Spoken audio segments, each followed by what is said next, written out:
입니다. 우리가 하루하루를 살아가면서 아마도 여러분 참 치열하고 또 삶의 현장에서 믿음을 지키다가 아마 이 자리에 오셨으리라고 생각합니다. 때로는 참 몸과 마음이 무겁고 우리의 삶의 여러 가지 어려움과 문제들 속에서 풀리지 않는 삶의 문제 때문에 답답한 마음을 안고 또 이 예배당에 문을 열고 들어오신 분들도 어쩌면 계실 줄 믿습니다. 우리가 인생을 살아가다 보면 내 힘으로는 도저히 빠져나올 수 없을 것 같은 깊은 수렁을 만날 때가 있지요. 건강의 위기나 자녀의 문제든 경제적인 압박이나 영적인 문제든지 혹은 말로 다 할 수 없는 여러 가지 어려움, 또 관계의 깨어짐, 이런 문제들 속에서 우리가 하나님 도대체 언제까지입니까? 라는 탄식이 절로 나오는 순간들도 있습니다. 그런데 오늘 우리가 읽은 예레미야 애가는 바로 그런 인생의 가장 어둡고 고통스러운 밤에 기록된 말씀입니다. 이 글을 쓴 예레미야 선지자는 자신의 조국 유다가 바벨론에 의해서 처참하게 멸망하는 것을 자신의 눈으로 직접 목격했죠. 그들이 자랑했고 하나님의 영광을 나타냈던 성전은 불타 무너졌고 이웃들은 죽임을 당하거나 또는 포로로 끌려갔습니다. 그리고 예루살렘 성을 막고 있었던 성벽은 무너져 버렸습니다. 그 참혹한 절망의 한복판에서 예레미야가 흘린 눈물과 탄식이 바로 오늘 이 애가 슬픈 노래 속에 담겨 있는 것이죠. 오늘 보면 19절에서 예레미야는 자신의 한탄과 절망감을 이렇게 고백하고 있죠. 내 고초와 재난, 곧 쑥과 담즙을 기억하소서. 여기에 고초와 재난을 쑥과 담즙으로 비유를 하고 있습니다. 어르신들은 쑥을 대부분 좋아하지만 어릴 때는 이 쑥이라고 하는 이 채소가 사실 좀 쓰잖아요. 향이 강하고 이 쑥은 굉장히 쓴 것을 의미하고 있는 거예요. 또 담즙이라는 것도 우리가 소화를 시킬 때 나오는 이 담즙이요, 역류를 하게 되어지면 위산과 다르게 이 담즙은 굉장히 쓴맛이 난다고 합니다. 그러니까 이 쑥과 담즙은 우리가 인생에서 느낄 수 있는 가장 극도의 쓴맛과 고통을 의미하는 단어라는 것이죠. 예레미야는 지금 인생 중에서 가장 쓴 잔을 마시고 있는 거예요. 그런데 놀라운 것은 이 극심한 절망의 한복판에서 정말 쑥과 담즙을 맛보는 것과 같은 인생의 그 절망 속에서 예레미야의 노래가요, 갑자기 절망에서 소망의 노래로 바뀌기 시작한다는 것이죠.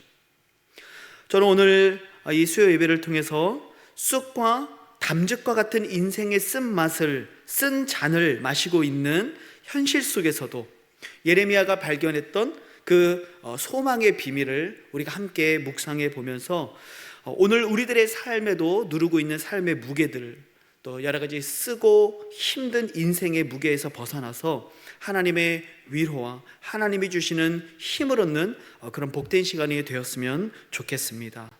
그러면 예레미야는 어떻게 그 깊은 절망 속에서 다시 소망을 품을 수 있었을까? 오늘 본문을 통해서 우리가 세 가지 영적인 원리를 좀 찾아보고자 합니다. 먼저 첫 번째로는요, 우리의 시선을 나의 고난에서부터 하나님의 성품으로 돌려야 한다는 것입니다. 오늘 본문 21절을 보시면 분위기가 반전되고 있습니다. 이것을 내가 내 마음에 담아두었더니 그것이 오히려 나의 소망이 되었습니다. 이렇게 고백하죠. 바로 전까지만 해도 그는 마치 쑥과 담즙을 내가 경험하고 있습니다. 나는 너무나도 고통 중에 있습니다 라고 말했지만 21절에 들어서면서 이 예레미야는 내가 이것을 내 마음에 담아두었더니 이것이 나의 소망이 되었습니다. 이렇게 고백하고 있는 것이죠. 그러면 예레미야가 마음에 담아둔 이것, 나에게 소망이 되었던 이것이 무엇일까? 그것이 본문 22절과 23절에 나오는 바로 하나님의 성품입니다. 여호와의 인자와 긍휼이 무궁하심으로 우리가 진멸되지 아니함이니이다. 이것들이 아침마다 새로우니 주의 성실하심이 크시도소이다. 이렇게 고백하죠. 그가 마음에 담아둔 것, 그리고 그에게 소망을 품게 했던 그것이 무엇입니까? 바로 하나님의 인자와 긍휼이 무궁한 그 하나님의 성품을 그가 묵상했다는 것이죠. 예레미야는 그 무너진 성전과 예루살렘의 무너진 성벽들, 이런 참담한 현실만 바라볼 때는요, 낙심할 수밖에 없었어요. 그래서 환경을 바라볼 때는요, 자신의 인생이 지금 쑥과 담즙을 먹고 있는 것과 같은 아주 쓴맛이었다는 것이죠. 그래서 낙심할 수밖에 없었죠. 그는 그래서 자신이 고통 중에 있다라고 고백할 수밖에 없었어요. 하지만 그가 눈을 들어서 하나님의 인자하심에, 그리고 긍휼의 무궁하심에 그의 눈을 돌리기 시작했다는 것이죠. 그의 성실하심을 바라보기 시작했다는 거예요. 여기에 여호와의 인자라고 할 때 인자라고 하는 단어는 히브리어로 아마 많이 들어보셨을 것 같은데 헤세드라고 하는 단어가 사용됩니다. 이 헤세드는 신약에서는요, 아가페와 같은 의미를 가진 단어입니다. 이 헤세드는 그냥 일반적인 사랑을 말하는 것이 아니라 covenant love, 그러니까 언약적인 사랑을 말하는 거예요. 하나님께서 우리를 당신의 백성으로 삼으셨고, 하나님의 우리를 사랑하시기로, 우리를 인도하시기로, 우리를 구원하시기로 하나님이 약속하셨기 때문에 우리의 어떠함과 상관없이, 우리가 어떠한 상황에 있든지 간에 그것과 상관없이 하나님께서 그 언약을 기억하시고 끝까지 사랑하시겠다는, 어떤 경우에도 변하지 않고 신실하게 너를 사랑하겠다라고 하는 그 언약적 사랑을 나타내는 단어가 바로 이 인자, 헤세드라고 하는 단어입니다. 바로 예레미야는 자신의 이 쑥과 담즙과 같은 인생의 현장에서 눈을 돌려 바로 이 헤세드의 사랑을 베풀어 주시는 하나님을 향해 자신의 눈을 돌렸다라는 것이죠.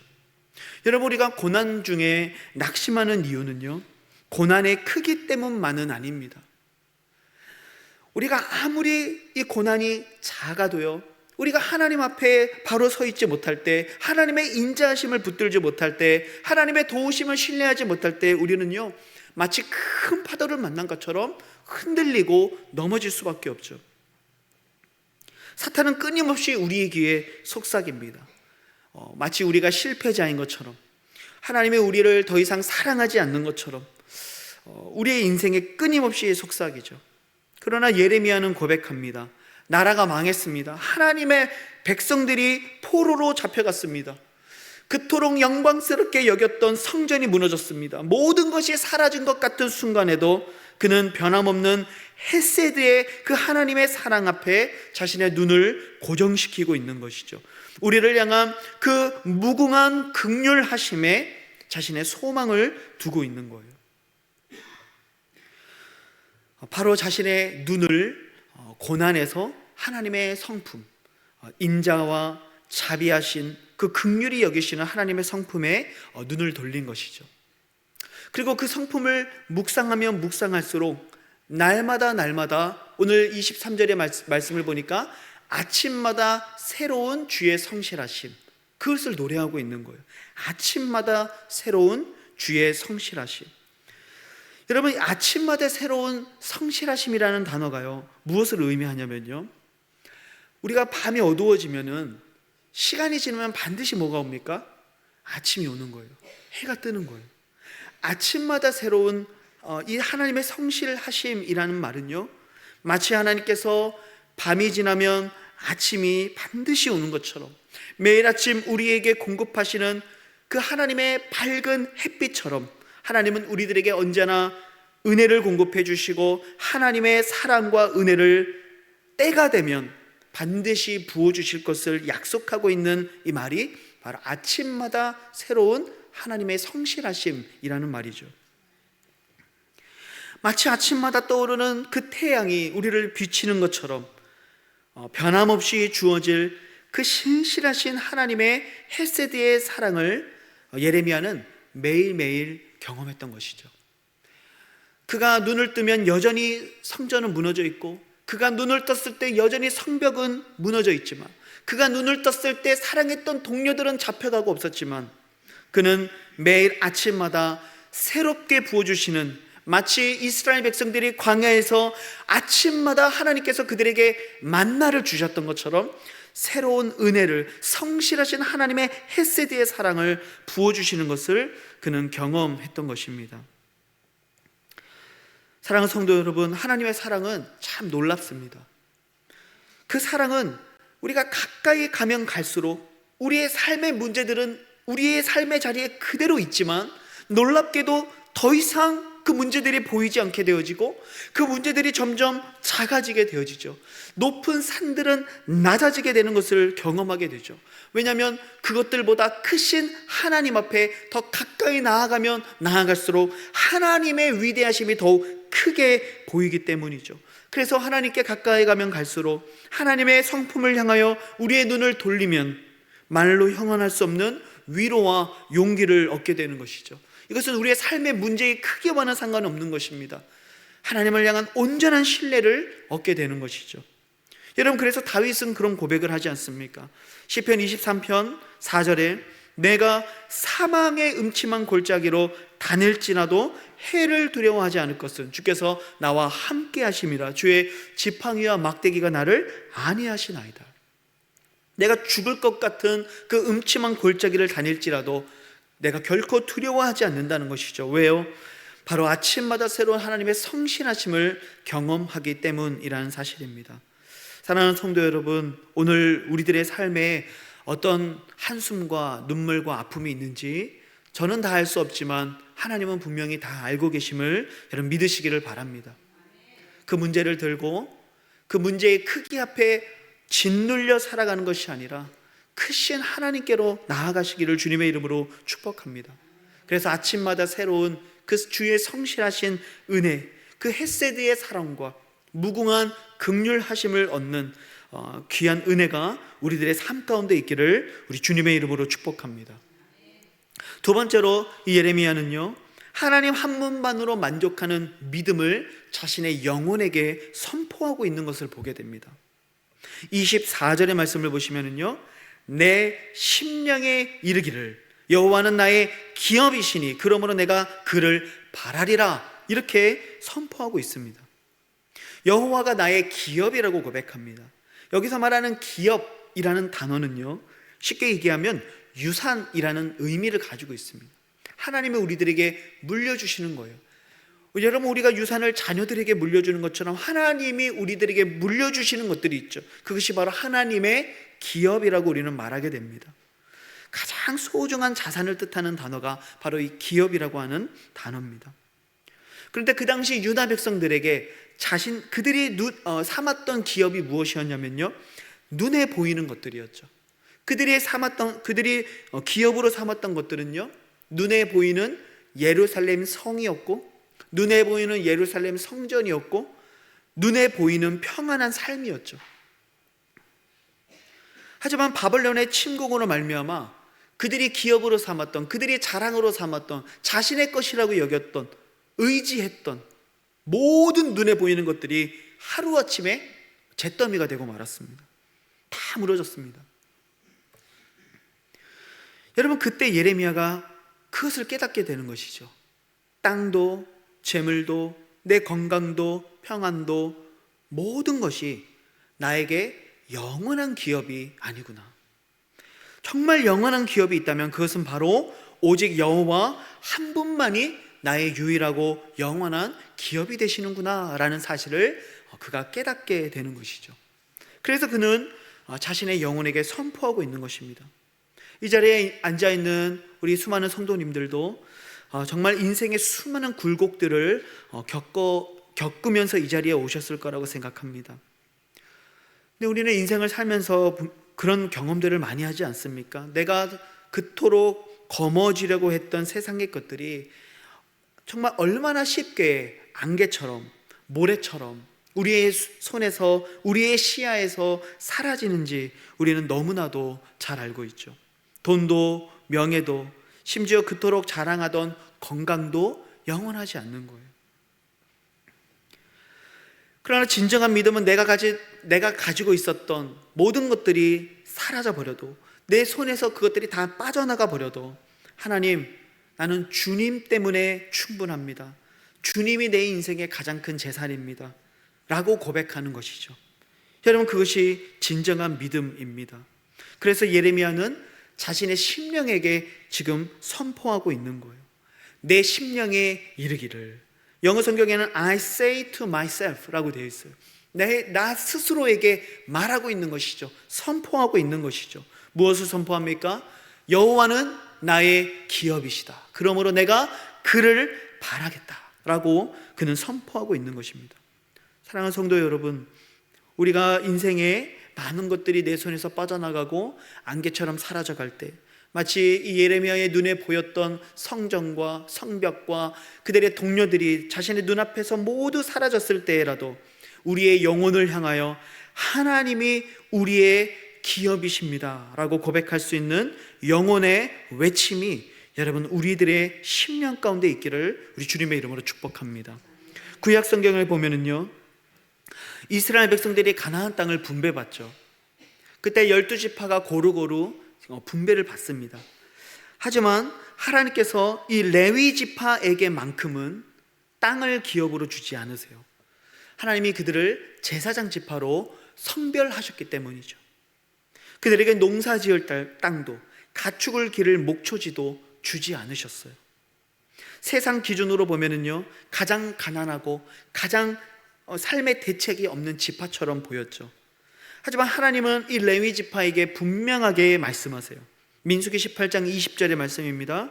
여호와께서 또 아론에게 이르시되 너는 이스라엘 자손의 땅에 기업도 없겠고 그들 중에 아무 분깃도 없을 것이나 내가 이스라엘 자손 중에 내 분깃이요 내 기업이니라. 하나님이 말씀하시는 거예요. 여러분, 이것보다 위대한 선언이 없는 것이죠. 시편 기자도 시편 73편 25절 26절에 이렇게 노래합니다. 하늘에서는 주 외에 누가 내게 있으리요 땅에서는 주밖에 내가 사모할 이 없나이다. 내 육체와 마음은 쇠약하나 하나님은 내 마음의 반석이시요 영원한 분깃이시라. 이렇게 고백하죠. 하나님이 나의 유일한 소유입니다. 하나님이 나의 유일한 기업입니다라고 이 시편의 기자도, 그리고 하나님께서 아론에게도 말씀하고 있는 것입니다.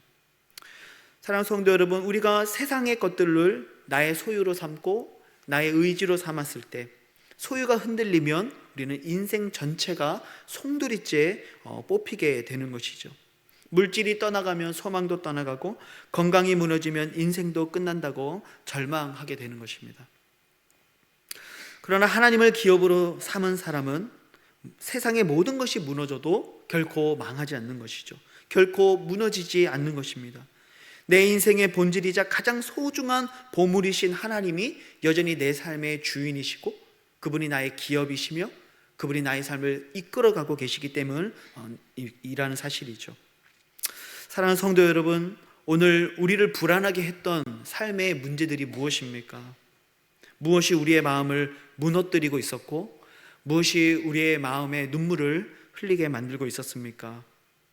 내가 의지했던 모든 것들은 변해갈 수 있고 사라질 수 있고 오히려 내가 손에 쥐고 있었던 것들이 사라질 수 있지만 오늘 예레미야처럼 영원히 흔들리지 않는 기업 되시는 그 하나님을 믿음으로 바라보면서 오늘 여호와 그분만이 나의 기업이십니다. 나는 오직 하나님만 바라보겠습니다. 이 담대한 신앙의 선포가 오늘 여러분들의 심령 깊은 곳에서 터져 나오시기를 우리 주님의 이름으로 축복합니다.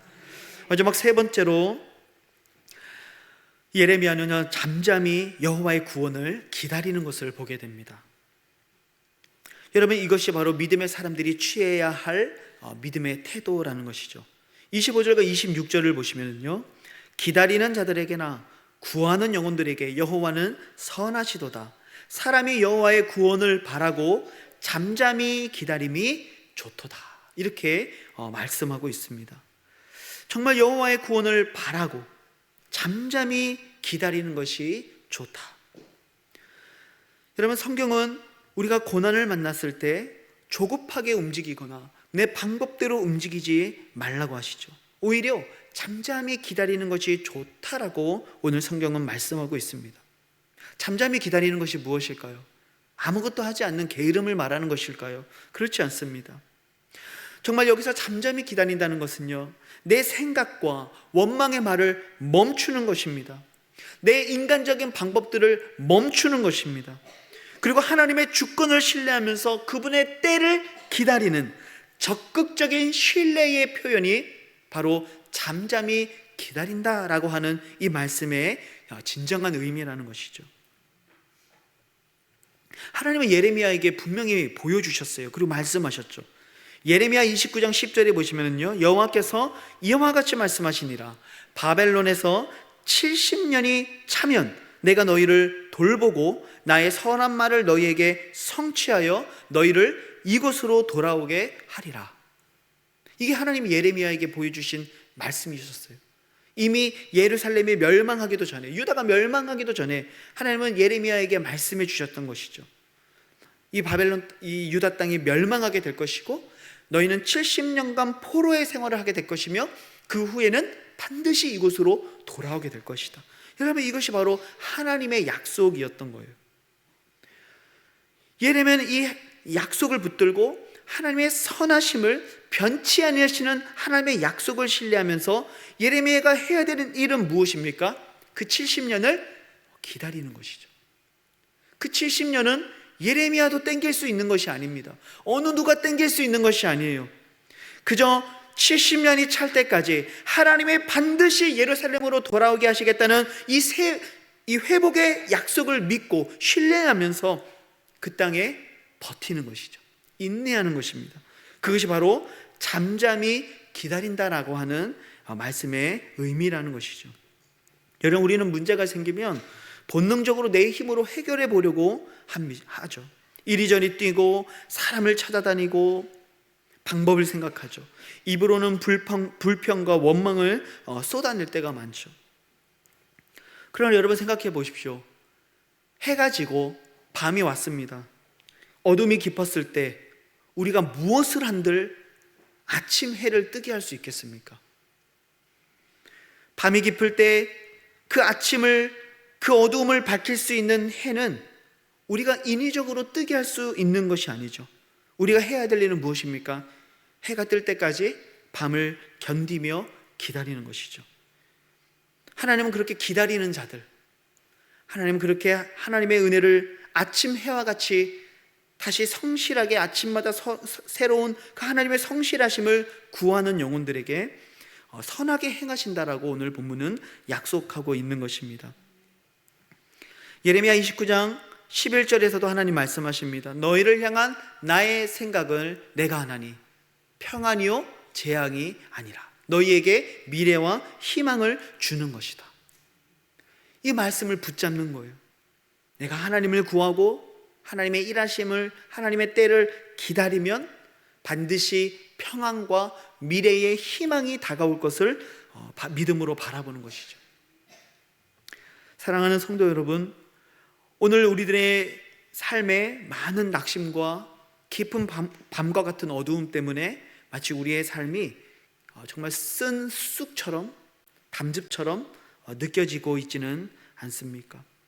하지만 지금 우리가 무언가를 내 스스로 노력해야 될 타이밍이 아니라 어쩌면 지금 이 순간 우리는 하나님의 때를 기다려야 될, 마치 그 70년이 차기까지 기다려야만 했던 바로 그 인내, 그 잠잠히 하나님을 기다리는 믿음의 시간이라는 사실을 우리가 기억했으면 좋겠습니다. 하나님이 우리의 삶에 역사하시고 하나님이 우리의 어두운 삶을 밝혀주실 때까지, 하나님의 방법으로 하나님의 때에 하나님의 뜻이 이루어질 때까지 하나님의 일하심을 기다릴 수 있는 귀한 믿음의 삶이 될 수 있기를 우리 주님의 이름으로 축복합니다. 말씀을 맺습니다. 우리가 인생의 쑥과 담즙 같은 인생의 쓴맛을 보며 깊은 밤을 지나고 계신 분이 분명히 있을 것 같습니다. 사방이 막혀서 어디로 가야 할지 모를 때, 그때에도 우리 그리스도인들에게는 모든 것이 막혀도 하늘을 향한 영적인 창문만큼은 열려 있다는 것을 여러분 기억하시기를 주님의 이름으로 축복합니다. 그래서 우리는 하늘을 바라보고 하나님 앞에 기도할 수 있는 것이죠. 그래서 하나님은 예레미야에게 이렇게 말씀하셨습니다. 33장 3절에 보시면은요, 너는 내게 부르짖으라. 내가 내게 응답하겠고 내가 알지 못하는 크고 은밀한 일을 내게 보이리라. 현실을 보면 다 막혀 있는 것 같지만 눈을 들어서 하나님을 바라보면 기도의 창문이 열려 있다는 것이죠. 그 눈을 들어 하나님을 향해 기도하면서 아침마다 성실하게 우리를 찾아오시는 그 하나님의 은혜 앞에 나아가는 우리 사랑하는 성도님들의 삶이 되시기를 우리 주님의 이름으로 축복합니다. 오늘 말씀 가지고 우리 한번 기도하기를 원합니다. 이 시간 기도했으면 좋겠습니다. 하나님, 내 모든 문제보다 크신 하나님의 그 헤세드의 사랑을 이 시간 바라봅니다. 하나님, 내 눈에 보이는 것이 다 사라진다 하더라도 하나님만을 나의 기업으로 삼고 하나님 한 분만으로 만족하기를 원합니다. 조급해하지 아니하고 인간적인 방법을 내려놓고 하나님의 선하심을 믿으며 잠잠히 하나님의 일하심을 기다리겠습니다. 하나님, 나의 삶 가운데 아침마다 새로운 은혜로 찾아오시는 그 하나님 역사하여 주셔서 오늘 나의 쑥과 같고 담즙과 같은 인생의 고난 중에서 소망을 바라볼 수 있도록 인도하여 주시옵소서. 내 모든 삶이 가장 선하신 길로 걸어가고 있다는 사실을 신뢰하며 하나님을 기다리는 믿음의 삶을 내게 허락하여 주시옵소서. 여러분, 오늘 말씀을 기억하며 우리의 삶의 어두움과 아픔을 하나님께 올려드리며 우리 함께 믿음으로 함께 선포하며 기도하기를 원합니다. 기도하시겠습니다. 하나님 아버지, 주님의 은혜와 사랑을 감사합니다. 우리는 인생이 쑥과 담즙과 같은 그 인생길을 걸어가고 있음을 고백합니다. 저마다 인생의 눈물이 앞을 가리고 기쁜 한숨과 탄식으로 우리의 삶이 가득 차 있음을 고백합니다.